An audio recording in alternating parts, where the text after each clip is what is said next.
ହଉ ଚାଲ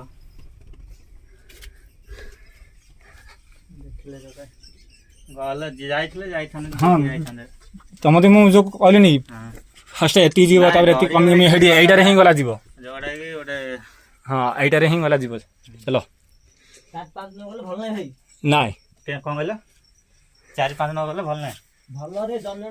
4-5 ଲୋକ ଗଲେ ଭଲ ଜଣେ 2 ଜଣ 3 ଜଣ ଗଲେ ଭଲ ନାହିଁ ବୋଲି ସେ ଗଲା କହୁଛନ୍ତି ଏଇଟା ହେଲା କି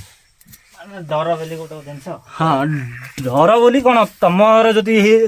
ହିମ୍ମତ ଅଛି ତମେ କହିବ ନାଇଁ ମୁଁ 3 ଜଣଙ୍କ ଦ୍ୱାରା ଗଲା ଯିବି ନହେଲେ ଏକୁଟିଆ ଗଲା ଯିବି ହେଲେ ତମ ଯଦି ଯିବ ବୋଲେ ତାହେଲେ ଚାହିଁଲେ ଯାଇପାରିବ ସେମିତି କିଛି ନାହିଁ ହେଲେ ଯଦି କ'ଣ ଅଘଟଣ ଯଦି ଘଟିଲା ଯଦି କ'ଣ ହେଲା ହେଲେ ତାହେଲେ ସେଇଟା ତମର ଗଲା ରିକ୍ସ ଗଲା ଆଉ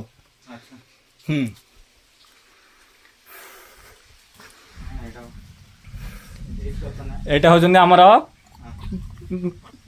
କଳ୍କି ଅବତାର ଯୋଉ ଅଛନ୍ତି ଏଠି ଅଛନ୍ତି ଏଇଟା ହେଲା କି ଏଠି ଆଙ୍କେ ବି ଏଠି ଯୋଉ ଅଛନ୍ତି ଯୋଉ କହୁଛନ୍ତି ଯୋଉ ଖଣ୍ଡ ଧରି ବାହାରି ଏମାନେ ହିଁ ଗଲା ବାହାରେ ଗଲା କହୁଛନ୍ତି ଏଠି ହେଲା କି ଆଉ କିଛି ନାହିଁ ହେଲେ ଏଠୁ ବାହାରିକି ଆଉ କୋଉଠି ବାହାରେ ଯୋଉ ଯାଇକି କଳ୍ପ ବଟରେ ଯୋଉ ଗଲା ଯୋଉ ଇଏ କରିବେ କହୁଛନ୍ତି ମାତ୍ର ଏଇଟା ଆମେ ଯେତିକି ଆମେ ଶୁଣିଛୁ ମାତ୍ର ସେତିକି ଗଲା ଇଏ ହେଇଛି ଏଇଟା ହେଲା ଏଠି ଗୋଟେ ଅଛି ଗୋଟେ ମୂର୍ତ୍ତି ସେଇଟା ଏଇଟା ଗୋଟେ ଅଛି ଏଠି ନହେଲେ ଅଛନ୍ତି ଆମର ଏଠି ଆମର ନରସିଂହ ଅବତାର ବରାହ ଅବତାର ଏଇଟା ଯୋଉ ଶ୍ରୀବିଷ୍ଣୁ ଅବତାର ଏଇ ଯୋଉ ଦଶ ଅବତାର ହଁ ଏଠି ସବୁ ଅଛନ୍ତି ଏଠି ହେଲା କି